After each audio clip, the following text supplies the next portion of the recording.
մետրաժ ֆիլմերի փառատոները հիմնականում ապագային միտված փառատոներ են, այսինքն մասնակցում են երիտասարդները, նոր անունները, որոնք վաղը կարող է համաշխարհային անուններ դառնան, ու այդ մարդկանց պետք է բերել այստեղ։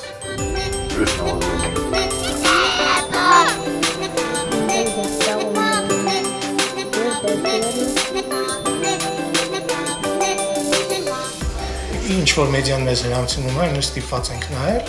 իսկ այդ մեդիան դուրս է թողում հոյակապ կինոյի ամբողջ մի հատ մեծ պլաստ։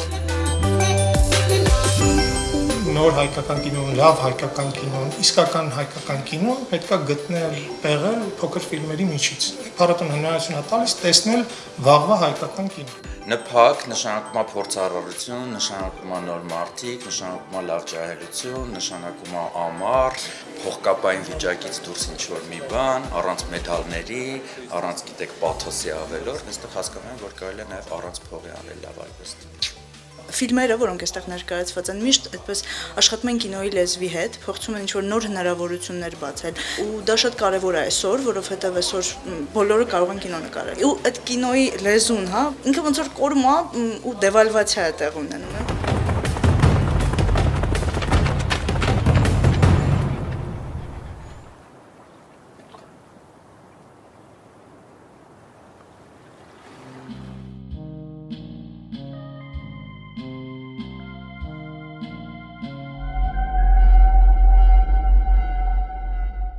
Մեր հասարակությունը դա ինքը փակ հասարակություն է, ու այդ դիալոգի կարիքը շատ զգացվում է, ինքը առողջացնում է process-ը։ Ուստի, չգիտեմ, այս փառատոնը ինքը շատ մաքուր օդ է տալիս, ու չգիտեմ, ցենց երևի իմ ամենասիրելի փառատոններից է։ Մեկ կադրի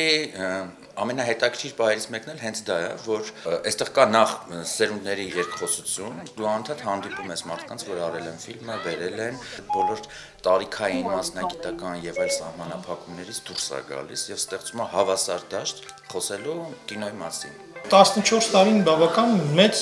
ժամկետ է, համարձակ ժամկետ է, այսինքն էնել չի որ ցանկանաս, որ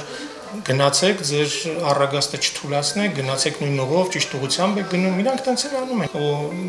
մենք պետք է մենակ իր թիկունքին լինենք ու ասենք, որ դա շատ կարևոր փառատոն է մեր համար, լակմուսի էֆեկտով, ինչ ունենք այս պահին հայկական կինոյում։ Մինչև այսօր նույն նախնդիրը հայկական կինոյին աջակցել, օգնել արվեստագետներին, ովքեր հավակնություն ունեն պատկերով պատմություն պատմել հանրությանը։ Մի 3 տարի երազանքի ներսում էինք, բայց այդ երազանքը դարձավ իրականություն 3 տարի հետո, որովհետև հասկացանք, որ այդ երազանքը դառնում է ուրիշների իրականություն։ Հիմա մենք երևի պատանի ենք, պատանեկության տիրույթում ենք ու երևի մեզ լավ զգանք, պատանիները պետք է լավ լինեն, լավ զգանք։